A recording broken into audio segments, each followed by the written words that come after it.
ಸರ್ಕಾರಿ ನೌಕರಿ ಸಿಗೋವರೆಗೂ ನೀವು ಓದಿಸ್ತೀರಿ ಅಂತ ಕೇಳ್ಪಟ್ಟಿವಿ, ಅದ್ರ ಬಗ್ಗೆ ಹೇಳ್ರಿ ಸರ್. ಅವರಿಗೆ ತುಂಬ ಬಡತನ ಇದೆಯಪ್ಪ, ನನಗೆ ಎಲ್ಲಿ ದುಡ್ಡು ಕೊಟ್ಟು ಕಲೀಲಿಕ್ಕೆ ಆಗೋದಿಲ್ಲ ಅಂದರೆ ನೀವು ಯಾವುದೇ ಕ್ಲಾಸ್ನಲ್ಲಿ ಇರ್ಬೋದು, ನಾವು ಅವರನ್ನು ಫ್ರೀಯಾಗಿ ಅವ್ರಿಗೆ ಸರ್ಕಾರಿ ನೌಕರಿ ಸಿಗೋವರೆಗೂ ಓದಿಸ್ತೇವೆ. ಆ ಗಾಂಧಾರಿ ವಿದ್ಯೆ ನಾವು ಏನು ಅಲ್ಲಿ ಒಂದು ಪೀನಿಯಲ್ ಗ್ಲ್ಯಾಂಡ್ ಅಂತ ಇದೆ, ಅದು ಆಕ್ಟಿವೇಟ್ ಆದಾಗ ಅದೆಲ್ಲ ಕಣ್ಣಿಗೆ ಬಟ್ಟೆ ಕಟ್ಕೊಂಡ್ರು ಸಹಿತ ಅದೆಲ್ಲ ಕಾಣುತ್ತೆ ಸರ್. ಅದು ಎಲ್ಲ ಹಣ್ಣುಗಳು ಇಲ್ಲಿದ್ದಾವೆ ಸರ್, ಮತ್ತು ಅಡಿಕೆ ತೋಟನೇ ಇದೆ ಇಲ್ಲಿ. ಇಲ್ಲಿ ಏನಂತ ಅಂದರೆ ಮಕ್ಕಳು ಆರಾಮಾಗಿ ಇಲ್ಲಿ ಕೂತ್ಕೊಂಡು ಒಳ್ಳೆ ವಾತಾವರಣದಲ್ಲಿ ಕೂತ್ಕೊಂಡು ಓದಬಹುದು. ಯಾವಾಗ ಬೇಕೋ ಅವರು ಒಂಥರ ಒಳ್ಳೆ ನೇಚರಲ್ಲಿ ಒಂಥರ ಆಶ್ರಮದ ರೀತಿಯಲ್ಲಿ ಅವರು ಇಲ್ಲಿ ಕುತ್ಕೊಂಡು ಓದ್ಬೋದು. ಅವರಿಗೆ ಓದಲಿಕ್ಕೆ ಯಾವುದೇ ತೊಂದರೆ ಇರೋದಿಲ್ಲ.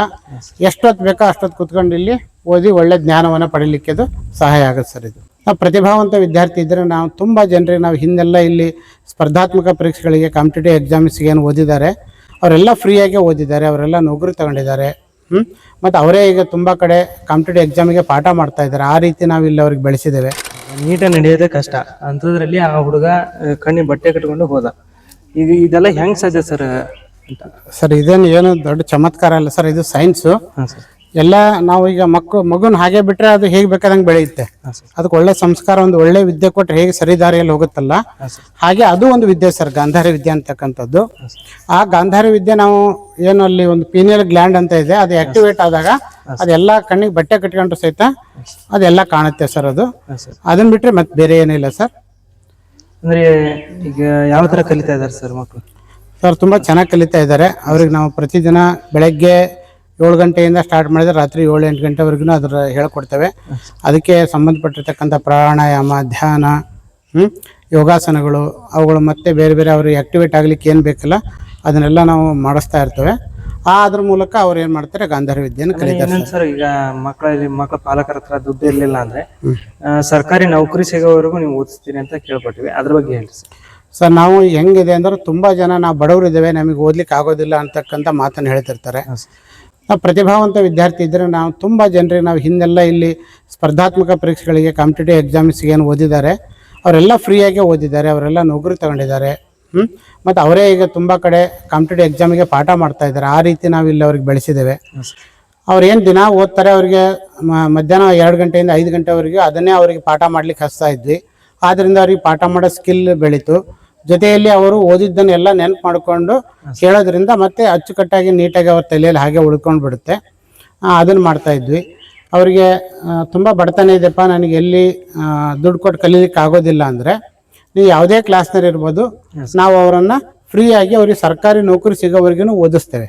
ಇಲ್ಲೇ ಊಟ ಕೊಡ್ತೇವೆ, ವಸತಿ ಕೊಡ್ತೇವೆ, ಅವ್ರ ಶಾಲೆ ಅಡ್ಮಿಷನ್, ಕಾಲೇಜ್ ಅಡ್ಮಿಷನ್ ಇದೆಲ್ಲ ಕೊಟ್ಟು ಅವ್ರನ್ನ ಫ್ರೀಯಾಗಿ ಓದಿಸ್ತೇವೆ. ಆದರೆ ಬಡವರು ಇರಬೇಕು ಮತ್ತು ಟ್ಯಾಲೆಂಟೆಡ್ ಇರಬೇಕು.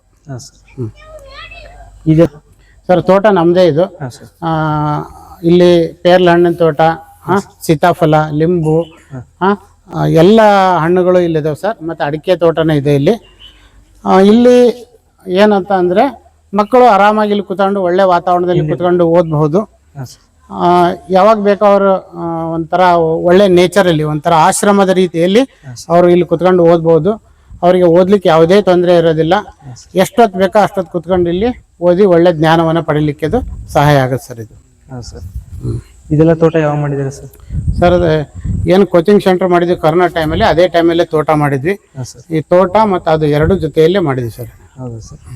ಇದರಲ್ಲಿ ಏನೇನು ಹಾಕಿದ್ದಾರೆ ಸರ್ ತೋಟದಲ್ಲಿ? ಸರ್ ಅಡಿಕೆ ಇದೆ, ಬೆಳೆಯಾಗಿ ಅಡಿಕೆ ಇದೆ ಸರ್. ಮತ್ತು ಸೀತಾಫಲ ಇದೆ, ಪೇರ್ಲ ಹಣ್ಣಿದೆ, ಅಂಜೂರ, ಚಿಕ್ಕು, ಎಲ್ಲ ರೀತಿಯ ಹಣ್ಣುಗಳಿದ್ದಾವೆ ಸರ್.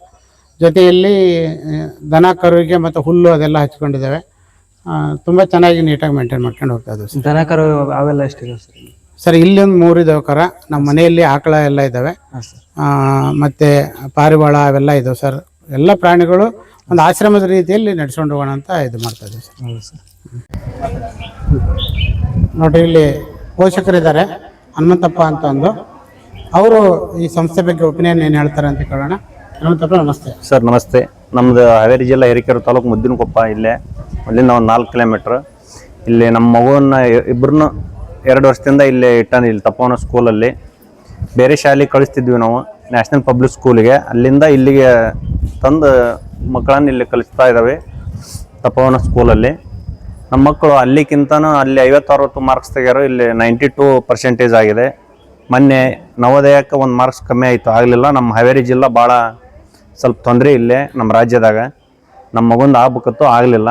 ಆ ನಂತರ ಈಗ ಏಕಲವ್ಯ ಸ್ಕೂಲಿಗೆ ಕೊಡಗು ಜಿಲ್ಲೆಗೆ ಆಗಿದೆ ನಮ್ಮ ಮಗುಂದು. ಇಲ್ಲಿಂದ ಈ ಶಾಲೆಯಲ್ಲಿ ನಮ್ಮ ಮಗುವಿಗೆ ಹೇಳಿಕೊಟ್ಟು ಆಮೇಲೆ ಅಡಿಗೆ ಸಮೇತ ಮಾಡಿ ಹೊಟ್ಟೆ ತುಂಬ ಊಟವನ್ನು ನೀಡಿ ಮಗುವಿಗೆ ಶಾಂತಿಯ ಒಂದು ವಾತಾವರಣ ಇರುವಂಥ ಸ್ಥಳದಲ್ಲಿ ನಮ್ಮ ಮಗು ಆಯ್ಕೆಯಾಗಿದ್ದಾನೆ. ನಮ್ಮ ಕುಟುಂಬಕ್ಕೆಲ್ಲ ನಮ್ಗೆ ಭಾಳ ಸಂತೋಷ ಆಗಿದೆ ಈ ಶಾಲೆಯ ಬಗ್ಗೆ. ಮತ್ತು ಗಾಂಧಾರಿ ವಿದ್ಯೆದ್ದು ಕೂಡ ಈ ಶಾಲೆಯಲ್ಲಿ ನಡೀತಾ ಇದೆ. ಸರ್ಗೆಲ್ಲ ಹೇಳಿ ಆ ಟೈಪೆಲ್ಲ ನಾವು ಮಾಡೇವಿ. ಅವರು ಎಲ್ಲ ಅದನ್ನ ಗಾಂಧಾರಿ ವಿದ್ಯೆ ಕಲಿತರ ಮಕ್ಕಳಿಗೆ ಇನ್ನೂ ಹೆಚ್ಚಿನ ಒಂದು ಇದು ಸಿಗ್ತತಿ, ಏನು ಜ್ಞಾಪಕ ಶಕ್ತಿ. ಅಥವಾ ಒಂದು ಕ್ವಶನ್ ಪೇಪರ್ ಬಂತಂದ್ರೆ ಆ ಕ್ವಶನ್ ಪೇಪರ್ನಾಗ ಮುಂದೆ ಇದ್ರಾಗ ಏನು ಬರೀಬೇಕು ಅಂತ ಅವ್ರಿಗೆ ಹಂಗೆ ಸಡನ್ಲಿ ಗೊತ್ತಾಗತ್ತೆ ಆ ಗಾಂಧಾರಿ ಒಂದು ವಿಷಯದಿಂದ. ಇಲ್ಲಿ ವಾತಾವರಣ ಆಗಲಿ, ಪರಿಸರ ಆಗಲಿ, ಆಮೇಲೆ ಮಕ್ಕಳು ಯಾರು ಹೊರಗಡೆ ಹೋಗಲ್ಲ. ನಾವು ಪೇರೆಂಟ್ಸ್ ಇಲ್ಲಿ ಒಳಗಡೆ ಬಂದ್ವಿ ಅಂದ್ರೂ ಸರ್ನ ಕೇಳಿದಂಗೆ ನಮ್ಮನ್ನು ಬಂದು ಭೇಟಿ ಮಾಡಲ್ಲ ಯಾರು. ಈ ಶಾಲೆ ಬಗ್ಗೆ ನಮ್ಗೆ ತುಂಬ ಖುಷಿಯಾಗಿದೆ. ನಮ್ಮ ಮಕ್ಕಳು ಇಲ್ಲಿ ವಿದ್ಯಾಭ್ಯಾಸ ಚೆನ್ನಾಗಿದೆ ಅಂತೇಳಿ ಇಷ್ಟು ಹೇಳಿ ನಾನು ಮಾತು ಮುಗಿಸ್ತೇನೆ. ಧನ್ಯವಾದಗಳು. ವೀಕ್ಷಕರೇ, ನೀವು ನೋಡ್ಬೋದು, ಇಲ್ಲಿವರೆಗೂ ನಾವು ತೋರಿಸಿದ್ವಿ ಈ ಒಂದು ಸಂಸ್ಥೆಯ ಯಾವ್ಯಾವ ಒಂದು ಸೌಲಭ್ಯಗಳು ಇಲ್ಲಿದ್ದಾವೆ ಅನ್ನೋದನ್ನು ನೀವು ನೋಡಿರ್ಬೋದು. ನಿಮ್ಮ ಮಕ್ಕಳನ್ನ ಈ ಒಂದು ಕೋಚಿಂಗ್ ಸೆಂಟ್ರಲ್ಲಿ ಹಾಕಿದರೆ ತುಂಬ ಉತ್ತಮವಾದಂಥ ಫಲಿತಾಂಶವನ್ನು ನಿಮ್ಮ ಮಕ್ಕಳು ನಿಮಗೆ ಕೊಡ್ತಾರೆ ಅಂತಲೇ ಹೇಳ್ಬೋದು. ದಯವಿಟ್ಟು ನೀವು ನೋಡಿರ್ಬೋದು, ನಾವೇನು ರಿಕ್ವೆಸ್ಟ್ ಮಾಡೋದು ಅವಶ್ಯಕತೆನೇ ಇಲ್ಲ. ನೀವೇ ನೋಡಿರ್ತೀರಿ ಈಗ ಈ ಒಂದು ವಿಡಿಯೋನ. ನೀವು ಖುದ್ದು ಬೇಕಾದ್ರೆ ಇಲ್ಲಿ ಬಂದು ನೋಡ್ಕೊಂಡು ಹೋಗ್ಬೋದು. ಸರ್ ಇರ್ತಾರೆ, ನೀವು ಎಲ್ಲ ಎಕ್ಸ್ಪ್ಲೇನ್ ಮಾಡ್ತಾರೆ ಅದ್ರ ಬಗ್ಗೆ. ಸರ್, ಈಗ ಫೀಸ್ ಎಲ್ಲ ಯಾವ ಥರ ಇದೆ ಸರ್? ತುಂಬ ಇಲ್ಲೇ ಮೇಂಟೆನೆನ್ಸಿಗೆ ಏನು ಬೇಕಾಗುತ್ತೆ ಅಷ್ಟು ತೊಗೋತೇವೆ. ಅವ್ರಿಗೇನು ಮೇಂಟೆನೆನ್ಸ್ ಬೇಕಾಗುತ್ತಲ್ಲ ಸರ್, ಅಷ್ಟೇ ಫೀಸ್ ತಗೊಳ್ಳೋದು ನಾವು. ಇಲ್ಲಿ ನಮ್ಮ ಉದ್ದೇಶ ಇಷ್ಟೇ, ಮಕ್ಕಳಿಗೆ ಒಳ್ಳೆ ಶಿಕ್ಷಣ ಕೊಡಬೇಕು, ಒಳ್ಳೆ ಸಂಸ್ಕಾರ ಕೊಡಬೇಕು. ನಾವು ಇವತ್ತು ತುಂಬ ಬ್ಯುಸಿ ಲೈಫಲ್ಲಿ ತಂದೆ ತಾಯಿಗಳು ಮಕ್ಕಳ ಕಡೆ ಗಮನ ಕೊಡ್ತಾ ಇಲ್ಲ. ಒಳ್ಳೆ ಆಹಾರ ಪದ್ಧತಿ ಇಲ್ಲ, ಏನೆಲ್ಲ ಬೇಕ್ರಿ ಐಟಮ್ಸ್ ಇರೋದು ಅದರಲ್ಲೇ ಬ್ಯುಸಿ ಆಗಿದ್ದಾರೆ. ಅದರಿಂದ ಮಕ್ಕಳ ಆರೋಗ್ಯ ಒಳ್ಳೆ ರೀತಿಯಲ್ಲಿ ಇಲ್ಲ. ಮಕ್ಕಳು ಚೆನ್ನಾಗಿ ಬೆಳಿಬೇಕು ಅಂದರೆ ಒಳ್ಳೆ ಆಹಾರ ಇರಬೇಕು, ಒಳ್ಳೆ ವಾತಾವರಣ ಇರಬೇಕು, ಒಳ್ಳೆ ಶಿಕ್ಷಣ ಇರಬೇಕು, ಒಳ್ಳೆ ಸಂಸ್ಕಾರ ಇರಬೇಕು. ಅದೆಲ್ಲ ಇವತ್ತು ಸಮಾಜದಲ್ಲಿ ಅದು ಕೊರತೆ ಆಗ್ತಾಯಿದೆ. ಟಿ ವಿ ಮೊಬೈಲ್ ಗೇಳಲ್ಲಿ ಬಿದ್ದು ಮಕ್ಕಳು ಹಾಳಾಗ್ತಾ ಇದ್ದಾರೆ. ಒಂದು ಸಲ ಮಕ್ಕಳು ಹಾಳಾದರು ಅಂತಂದರೆ ಮುಂದೆ ಅವರನ್ನು ನಾವು ಸರಿ ದಾರಿ ತರೋದು ತುಂಬ ಕಷ್ಟ. ಅದಕ್ಕೆ ಸರಿ ದಾರಿಯಲ್ಲೇ ನಡ್ಸ್ಕೊಂಡು ಹೋಗಿಬಿಟ್ರೆ ಚಿಂತೆ ಇರೋದಿಲ್ಲ. Prevention is better than cure ಅನ್ನೋ ಹಾಗೆ ಒಳ್ಳೆ ಸಂಸ್ಕಾರದೊಂದಿಗೆ ಶಿಕ್ಷಣವನ್ನು ಕೊಡ್ತಕ್ಕಂಥ ಪ್ರಯತ್ನವನ್ನು ಇಲ್ಲಿ ನಾವು ಮಾಡ್ತಾ ಇದ್ದೇವೆ. ತುಂಬ ಒಳ್ಳೆಯ ವಾತಾವರಣ, ಯಾವುದೇ ಅಂಗಡಿಗಳಿಲ್ಲ, ಎಲ್ಲಿ ಹೊರಗಡೆ ಹೋಗೋ ಅವಶ್ಯಕತೆ ಇಲ್ಲ.